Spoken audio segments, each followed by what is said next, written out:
ఈ సినిమాని ఆశీర్వదించడానికి వచ్చిన మీడియా మిత్రులకి, ఈ సినిమా మాకు మైత్రికి ఇవ్వడానికి అవకాశం ఇచ్చినటువంటి జయవర్ధ గారికి, జయకాంత్కి, ఐశ్వర్య మేడంకి, నెక్స్ట్ మాకు ఈ సినిమా చూసాము, చాలా చాలా బాగా చేశారు. ఖచ్చితంగా ఒక మంచి సార్ చెప్పినట్టు, జీవి ప్రకాష్ గారు చెప్పినట్టు మంచి మెసేజ్ ఉంటుంది, మంచి ఎంటర్టైన్మెంట్ ఉంటుంది, కొత్తగా సీన్స్ ఉంటాయి, చాలా చాలా బాగా ఎంటర్టైన్ అవుతాం. కరెక్ట్గా ఇంటికి పోయేటప్పుడు ఆ సినిమా చూసిన తర్వాత ప్రతి ఒక్కరూ ఫాదర్ని చూసే విధానం కానీ, మదర్ని చూసే విధానం కానీ మార్పు ఉంటుంది. ఖచ్చితంగా ఐ ఫెల్ ద సేమ్. మంచి ఎంటర్టైనర్, మంచి సాంగ్స్.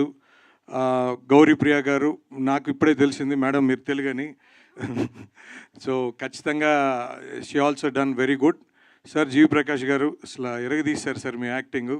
ముఖ్యంగా ఫాదర్ మీ ఎపిసోడ్స్ కానీ చాలా బాగా వచ్చినాయి. ఖచ్చితంగా తెలుగులో మంచి సినిమా అవుద్దని ఆశిస్తున్నాను. ఈ సినిమా డైరెక్టర్ మరియా గారు చెప్పినట్టు మా ప్రదీప్ రంగనాథ్ గారు శిష్యుడు అంటున్నారు.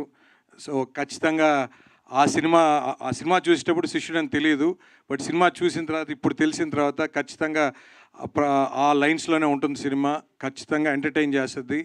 హ్యాపీ రాజ్ అనేది ఇంటికి పోయాక కూడా అందరూ ఫ్యామిలీ అందరూ హ్యాపీగా ఉంటారని నా ఫీల్ అవుతున్నాను. ఈ సినిమాని ఆస్వాదించడానికి వచ్చినటువంటి వెంకీ అట్లూరి గారికి, నెక్స్ట్ శివ నిర్వాణ గారికి చాలా చాలా థ్యాంక్స్ సార్. ఆల్వేస్ నేను అంతకుముందు కూడా చూశాను, ఎప్పుడు కూడా ఇద్దరు డైరెక్టర్సు ఏ సినిమానైనా వాళ్ళ హార్ట్ఫుల్ విషెస్ ఇస్తూ ఎప్పుడు కూడా సినిమా బాగుండాలని ఇప్పుడు ముందుకు వస్తుంటారు. చాలా చాలా థ్యాంక్స్ సార్. ఈ సభాముఖంగా ఈ సినిమా March 27th రిలీజ్ అవుతుంది తెలుగులో.